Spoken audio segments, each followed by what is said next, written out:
Hello friends, welcome to ARK Diaries. And நம்ம முன்னாடி பார்த்தீங்கன்னா ஒரு புது ராயல் என்ஃபீல்டு இருக்குங்க. நம்ம சேனலில் வந்து மாடிஃபைடு பைக்ஸ் நிறைய பார்த்துட்டு இருக்கோம். அதுவும் முக்கியமாக ராயல் என்ஃபீல்டு பைக்ஸ் சென்னை ரிடில்ஸ் மெட்ராஸ்பைக்கேர் ஷாப்பில் ரெடி பண்ண நிறைய மாடிஃபைடு பைக்ஸ் பார்த்துட்டு இருக்கோம். அண்ட் இப்போ நம்ம பார்த்துட்டு இருக்க வண்டி பார்த்தீங்கன்னா ஒரு 12 years ஓல்டு வண்டி, ஃபுல்லாக கம்ப்ளீட்டாக ரெஸ்டோர் பண்ணி பிராண்ட் நியூ கண்டிஷனில் இருக்குது. நம்ம வந்து கார்த்திக் ரவி அவர் இன்ஸ்டா பேஜில் வந்து இது ரீல்ஸாக போட்டு செம்ம ரீச் இருந்தது. அண்ட் நேரில் பார்க்குறதுக்கு வந்து எப்படி இருக்கும்ன்ட்டு எனக்கும் ஒரு தாட் இருந்தது. நல்ல வேலையாக கஸ்டமர்கிட்ட வந்து கொடுக்காம கூடிய சீக்கிரம் டெலிவரியில் தான் இந்த டெலிவரி பண்ணுறதுக்கு இந்த வண்டி நின்றுட்டுருக்கு. பட் சொன்ன மாதிரி ரெஸ்டோர் வேறு லெவலில் பண்ணியிருக்காங்க. இந்த குரோம் ஃபினிஷ் ஆகட்டும், பெயிண்ட் ஆகட்டும், சீட்ஸ் ஆகட்டும், எக்ஸாஸ்டோட நோட் ஆகட்டும், எல்லாமே ரொம்ப சூப்பராக இருக்குது. அண்ட் இந்த பைக்கை பற்றி நிறைய விஷயம் நம்ம தெரிஞ்சுக்கலாம். இந்த பைக் வந்து எவ்வளோ நாள் ஆச்சு ரெஸ்டோர் பண்ண, எவ்வளோ செலவாச்சு, இந்த மாதிரி நீங்கள் நம்ம சேனலில் யூடியூப் ஷார்ட்ஸ்லேயும் நிறைய பேர் கமெண்ட் பண்ணியிருந்தீங்க. அந்த எல்லா கேள்விக்கும் இன்றைக்கி வந்து பதில் வந்து நம்ம கார்த்திக் ப்ரோ கிட்ட கேட்டு தெரிஞ்சுக்க போகிறோம். ப்ரோ, ஸோ வீடியோக்கு வந்து தொடர்ந்து சப்போர்ட் பண்ணிகிட்ருக்கீங்க. டெய்லியும் பார்த்தீங்கன்னா ஆல்மோஸ்ட் 9 to 10 ஆகிடுது கேரேஜ் க்ளோஸ் பண்ணேன். பட் நான் உங்களுக்கு எப்பப்போலாம் நான் வந்து கால் பண்ணி ப்ரோ ஏன்னாச்சும் கண்டென்ட் இருக்குமான்னு கேட்கும்போது காலையில் வந்துருங்க ப்ரோ, ஒரு 6 மணிக்கு வந்துடுங்க அந்த மாதிரி. ஸோ காலையில் பிரிஸ்காகவும் ஸ்டார்ட் பண்ணுறீங்க. அதே எனர்ஜி நம்ம ஏன்னா ஈவினிங்கும் நம்ம வீடியோ எடுத்திருக்கோம், மதியானமும் எடுத்திருக்கோம், ஈவினிங்கும் எடுத்திருக்கோம். அந்த எனர்ஜி எப்படி நீங்கள் நைட் வரையும் மெயின்டைன் பண்ணுறீங்க? ஏன்னா அதை சொல்லிட்டு நம்ம அப்புறம் பைக்கு போகலான்னு நினைக்கிறேன். அப்படி இல்லைங்க. அதாவது செய்யும் தொழிலே தெய்வன்றாங்களே, அது சும்மா கிடையாது. நீங்கள் சொன்ன மாதிரி இப்போ 5:30 மணிக்கு இன்றைக்கி எந்திரிச்சோம், 6 மணிக்கு நம்ம வீடியோஸ் இருக்கோம் மக்களுக்கு போடுறதுக்காக தான். ஹார்ட் ஒர்க் நெவர் ஃபெயில்ஸ், வேறு எதுவும் இல்லைங்க. எனர்ஜியாக இருக்குது வண்டி பண்ண மக்கள் கொடுக்குற அந்த சப்போர்ட், அந்த ஆதரவு. நீங்கள் எப்படி இன்ட்ரெஸ்ட்டோட வீடியோ எடுக்கிறீங்களோ அந்த மாதிரி இன்ட்ரெஸ்ட்டோடு நாங்கள் மாடிஃபைட் பண்ணுறோம். 6 மணிக்கு இப்போ நான் பேசுகிறேன் இவ்வளோ இன்ட்ரெஸ்ட்டோட. நான் இப்போ யோசிச்சு பாருங்கள் எந்த அளவுக்கு மக்கள் நம்மளுக்கு சப்போர்ட் பண்ணியிருப்பாங்க. நம்ம அப்போ அவங்களுக்கு எவ்வளோ இன்னும் எதிர்பார்க்குறதுனால நம்ம இன்னும் அப்கிரேட் பண்ணணும்னு தோணுது. ஓகே ப்ரோ, ஸோ எந்த வருஷம் பழைய வண்டி, என்ன கண்டிஷனை நம்மக்கிட்ட வந்துச்சு? அதுக்கு முன்னே இது ஒரு அழகான ஸ்டோரி இருக்குங்க இந்த வண்டிக்கு பின்னாடி. என்னன்னா ஆக்சுவலாக அந்த வண்டி கொண்டுட்டு வந்த நபர் பார்த்தீங்கன்னா 40+ ஏஜ், திருவண்ணாமலையிலேருந்து கிளம்பி சென்னைக்கு ரெடில்ஸ் வந்தாங்க.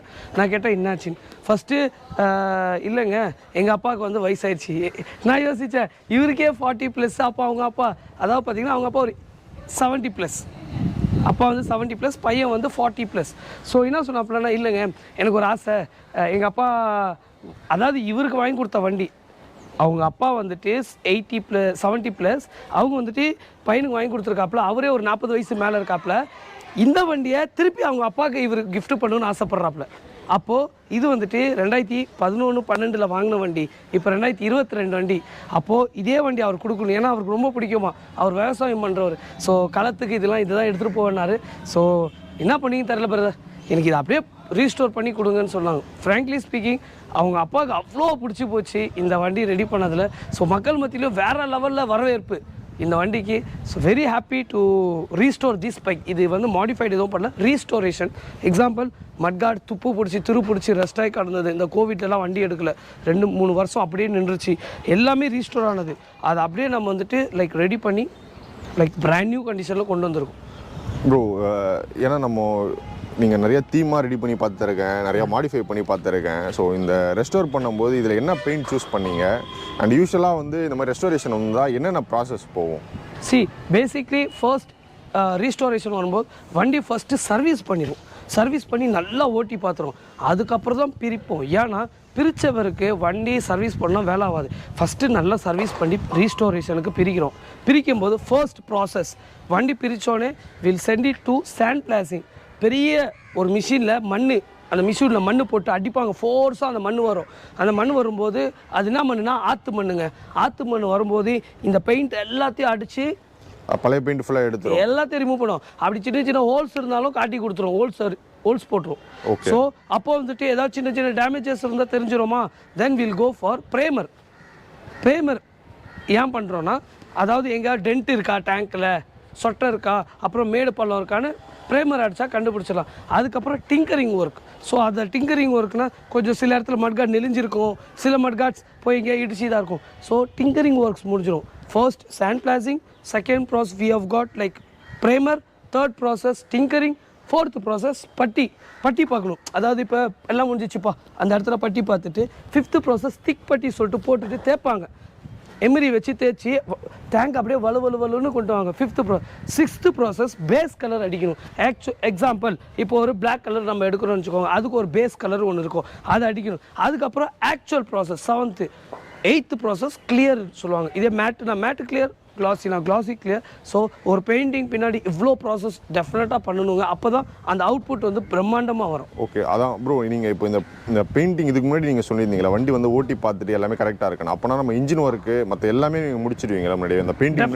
டெஃபினட்டாக ஃபஸ்ட்டு ரெஸ்டோர் பண்ணுறதுக்கு அதான் வண்டி வந்துச்சுன்னா அது நீங்கள் ஓட்டி பார்த்துட்டு என்னென்ன கம்ப்ளைண்ட் எல்லாமே பண்ணிவிட்டு அதுக்கப்புறம் நீங்கள் பெயிண்டிங்கில் மற்ற ப்ராசஸ் ஸ்டார்ட் பண்ணுவீங்க. எக்ஸாக்ட்லி. இப்போ நம்ம ஓட்டி பார்க்குறோம், இன்ஜின் ஒர்க் இருக்குது, பெயிண்ட் பண்ண பிறகு உட்காந்து இன்ஜின் ஒர்க் பண்ணால் நல்லா இருக்காது. ஸோ ஃபஸ்ட்டு இந்த இன்ஜின் ஒர்க்லாம் பிரித்து பண்ணி நல்லா அழுக்காக்கிற எல்லாம் பண்ணுறோம்.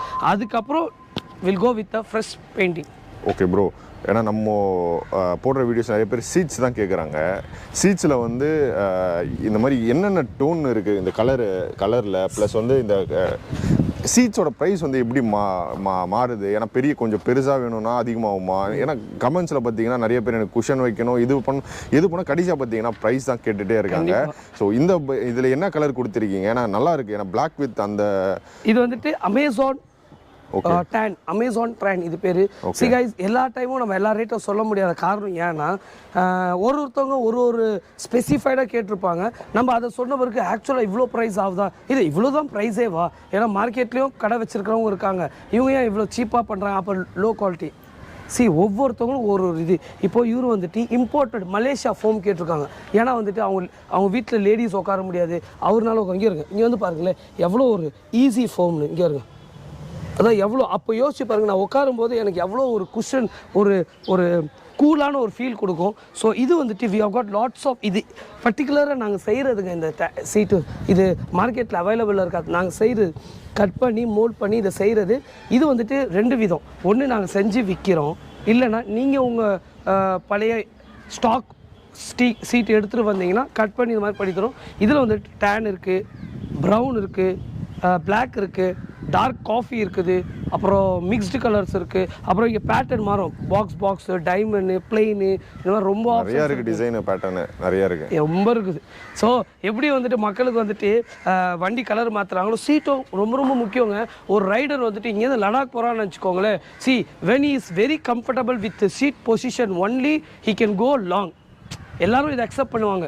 ஸோ அதே மாதிரி ஹேண்டில் பார், இந்த 2-3 விஷயம் கஸ்டமருக்கு எதெல்லாம் கம்ஃபர்டபுளாக தோணுதோ அது பண்ணிடுது. எல்லா டைமும் நம்ம பட்ஜெட் பிளான் பண்ணி பண்ணுறது கிடையாதுங்க. சம்டைம்ஸ் வந்து கஸ்டமர் கம்ஃபர்ட் ஃபீல் பண்ணாதான் அவர் கம்ஃபர்டபுளாக சாட்டிஸ்ஃபைட் ஆனானா டெஃபினட்டாக வேறு கஸ்டமரும் இங்கே வருவாங்க எங்கிட்ட. Simple logic. ப்ரோ, எனக்கு இதில் இன்னொரு விஷயமா பிடிச்சிருக்கு. ரெஸ்டாரண்ட் சொன்னதுக்கப்புறம் நீங்கள் எக்ஸாஸ்ட்டும் பார்த்தீங்கன்னா ஃபுல் க்ரோமில் கொடுத்துருக்கீங்க. பார்க்க வந்து ஸ்டாக் எக்ஸாஸ்ட் மாதிரி தான் ஃபீல் இருக்குது, ஆனால் பீட் வேறு லெவலில் இருந்தது. நம்ம எக்ஸாஸ்ட் நோட் கேட்டுருவோமா? கண்டிப்பாக.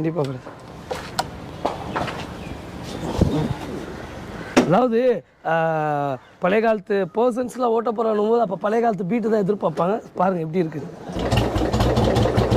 அதுதான் ஒரே கிக்கு தான். ஒரு கிக்கு விட்டிங்கன்னா போதும், அந்த பீட்டை ரிதமை பாருங்கள். நான் எதுவும் பண்ணலை. இந்த ரிதம் வரத்துக்கு இன்ஜினில் எதாவது பண்ணால் டெஃபினட்டாக பண்ணணும். அந்த ஃபீல் பாருங்க, ரிதம் தம். இதே நான் லைட்டாக த்ரோட்டல் கொடுத்தேன்னா பாருங்க.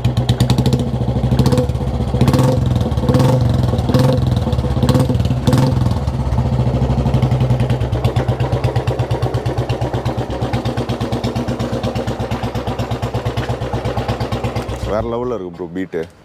ப்ரோ, இந்த க்ரோம் ஃபினிஷ் கூட எல்லாமே ரொம்ப சூப்பராக இருக்குது. இது எல்லாமே புது வீல் மாற்றிருக்கீங்களா இல்லை க்ரோம் பண்ணதா ப்ரோ இதெல்லாம்? பிரதர், அதாவது வந்துட்டு ஆக்சுவலாக இப்போ தொடக்கல, சும்மா நான் தொடச்சி கட்டுற கையில் இங்கே வாங்க. இங்கே பாருங்க எவ்வளோ பலன்னு இருக்கு பாருங்க. அதாவது ஆக்சுவலாக பழைய வீலுங்க, ரொம்ப பழைய வீலு. இதை வந்துட்டு ஃபஸ்ட்டு நம்ம வந்துட்டு ஜிங்க்கில் வந்து டிப் பண்ணணும், அதுக்கப்புறம் பிளேட்டிங் பண்ணணும், காப்பர் யூஸ் பண்ணி பிளேட்டிங் பண்ணணும், அதுக்கப்புறம் இந்த ஃபினிஷிங் பண்ணணும். இவ்வளோ டீட்டெயிலாக உங்களுக்கு வந்துட்டு லைக் ஃபினிஷிங் வரும். இதை பாருங்கள் எவ்வளோ க்யூட்டாக இருக்குது. செம்ம ஷைனிங் இருக்குது. எல்லா டைமும் நம்ம தொடச்சி வீடியோ காட்டணும் இல்லை. ஆக்சுவலாக என்ன இருக்கோ வண்டி அப்படி காட்டுறது தான் எங்களோட இது. சும்மா வீடியோஸ்க்காக அப்படி சீன் போடுறது இல்லை. ஸோ இங்கே பாருங்கள், அதனால தான் இப்போ நான் இப்போ தொடச்சி காட்டுற வரைக்கும் எப்படி இருக்குது பாருங்கள் அந்த ஃபினிஷிங்கு.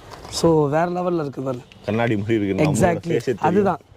ஸோ அதே மாதிரி நம்மளோட ஒர்க் பார்த்திங்கன்னா ரொம்பவே வந்துட்டு குவாலிட்டி ஃபோக்கஸ் பண்ணும். குவாலிட்டியாக தான் பிளான் பண்ணுறோம் எல்லாத்தையுமே. ஸோ அதனால தான் மக்கள் இது வரைக்கும் நம்மளுக்கு ஆதரவு கொடுத்துட்ருக்காங்க. ப்ரோ இந்த மாதிரி நம்ம ரெஸ்டோர் பண்ண வரும்போது பார்த்தீங்கன்னா எவ்வளோ நாள் ஆகும்? ஏன்னா நீங்கள் ஆல்ரெடி சொல்லியிருந்தீங்க முன்னாடி இருக்க வீடியோஸில் நம்மளுக்கிட்ட ஆல்ரெடி வந்து புக்கிங்ஸ் இருக்குது, நிறைய பைக்ஸ் பண்ணிகிட்ருக்கோம் அப்படின்னு. ஏன்னா நார்மலாக வந்து ஒரு வண்டி சர்வீஸ்க்கு வருது, இல்லைனா வந்து ஒரு ஜஸ்ட் பெயிண்டிங் மட்டும் வருதுன்னா ஓகே. பட் ரெஸ்டோர் பண்ணும்போது நிறைய சேலஞ்சஸ் இருக்குது. நீங்கள் சொன்ன மாதிரி பைக் ஃபுல்லாகவே இன்ஜின் இந்த மாதிரி ஃபுல்லாக சர்வீஸ் பண்ணணும். அதுக்கப்புறம் இந்த மாதிரி நீங்கள் பெயிண்டிங் ப்ராசஸ் சொன்னீங்க, அப்புறம் இந்த குரோமு, இந்த மாதிரி நிறைய விஷயம் இருக்குது. அதுவும் கம்ப்ளீட்டாக இந்த விண்டேஜ் அந்த ஒரு 10 years அந்த ஃபீல்ட்லேயே வந்து ஃபுல்லாகவே ரெடி பண்ணியிருக்கீங்க. இந்த மாதிரி வரும்போது நிறைய டைம் எடுக்கும்னு நான் நினைக்கிறேன்.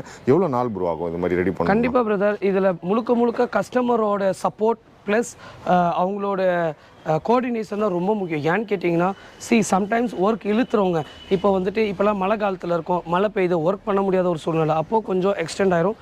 ஸோ திங் என்னன்னா இட் வில் டேக் 1 month. அப்போது வந்துட்டு லைக் ஒர்க் எடுக்கிறதுனா 1.5 month கூட எடுத்துரும். ஓகே, 1.5 months இந்த மாதிரி பக்காவாக ரெடி பண்ணி கொடுத்துடலாம். ஸோ பட்ஜெட்னு வரும்போது எவ்வளோ ப்ரோ வரும்? அது பைக்கை பொறுத்து கண்டிப்பாக மாறும் தெரியும். ஏன்னா இன்ஜின் பிரச்சனை வந்துச்சுன்னா அதுக்கு நிறைய செலவாகும். ஸோ ஒரு அப்ராக்சிமேட்டாக ஃபுல்லாக ரெஸ்டோர் பண்ணணும்னா எவ்வளோ ஆகும்? ஒரு மினிமம் காஸ்ட் லைக் 50 to 60 தேவைப்படுவாங்க ஃபுல்லாக ரீஸ்டோர் பண்ண மினிமம் காஸ்ட். ஓகே, அது கம்மி பண்ண முடியுமான்னு டெஃபினட்டாக முடியாது. Plating, painting, engine work, service, seat, பாதி பொருள் உங்களுக்கு பிராண்ட் நியூவாக கொடுக்கும்போது டெஃபினட்டாக 50 to 60 தேவைப்படும். அது கம்மி பாசிபிள்னால் கிடையாது. ஓகே, மேபி அது கம்மி பண்ணுறாங்கன்னா குவாலிட்டியில் ஏதாவது காம்ப்ரமைஸ் பண்ணியிருக்கலாம். நான் குவாலிட்டியில் எந்த ஒரு காம்ப்ரமைஸ் பண்ண போகிறது இல்லை. ஓகே ப்ரோ, வேறு லெவலில் இருக்குது ப்ரோ வண்டி. அண்ட் நம்ம வந்து மெட்ராஸ் பைக்கர் இவங்க ஷாப்பில் ரெடி பண்ண நிறைய பைக்ஸை பார்த்துட்ருக்கோம். இதுவரையும் பார்த்தீங்கன்னா இவங்க ஃபுல்லாகவே வந்து கஸ்டமைஸ் பண்ண பைக்ஸ் நிறையா பார்த்துட்ருந்தோம். அண்ட் நிறையா பைக்ஸை இவங்க ரெஸ்டோரும் பண்ணிகிட்ருக்காங்க. ஸோ அதில் ஒரு சின்ன சாம்பிளாக உங்களுக்கு காமிக்கணும்னு தான் நான் வந்து வீடியோ பண்ணேன். இந்த வீடியோ உங்களுக்கு ரொம்ப இன்ஃபர்மேட்டிவாக இருக்கும்னு நம்புகிறேன். உங்கள் ஃப்ரெண்ட்ஸ் யாராச்சும் ராயல் என்ஃபீல்டு பைக்ஸ் வச்சுருந்தாங்கன்னா உங்களுக்கு இந்த வீடியோ ஷேர் பண்ணுங்கள். அவங்க ரெஸ்டோர் பண்ணணும், இல்லை பைக் ஆக்சரிஸ் வாங்கணும், இல்லை பைக்கை கஸ்டமைஸ் பண்ணணும், உங்களுக்கு ரொம்ப யூஸ்ஃபுல்லாக இருக்கும். மெட்ராஸ் பைக்கர் ஷாப்போட map location, phone number, address எல்லா டீட்டெயிலும் இந்த வீடியோ டிஸ்கிரிப்ஷனில் நான் கொடுக்குறேன். ஸோ இந்த வீடியோ இவ்வளோ பொறுமையாக பார்த்து சப்போர்ட் பண்ண எல்லாருக்குமே ரொம்ப நன்றி. நம்ம இந்த டிஸ்கிரிப்ஷனில் நான் மற்ற வீடியோஸும் ஆட் பண்ணுறேன். கண்டிப்பாக போய் மற்ற வீடியோஸும் போய் செக் பண்ணுங்கள். இதே மாதிரி ஒரு இன்ஃபர்மேட்டிவான பைக் ரிலேட்டட் கண்டென்ட்டை மீட் பண்ணுறேன். தென் பை ஃப்ரம் ARK.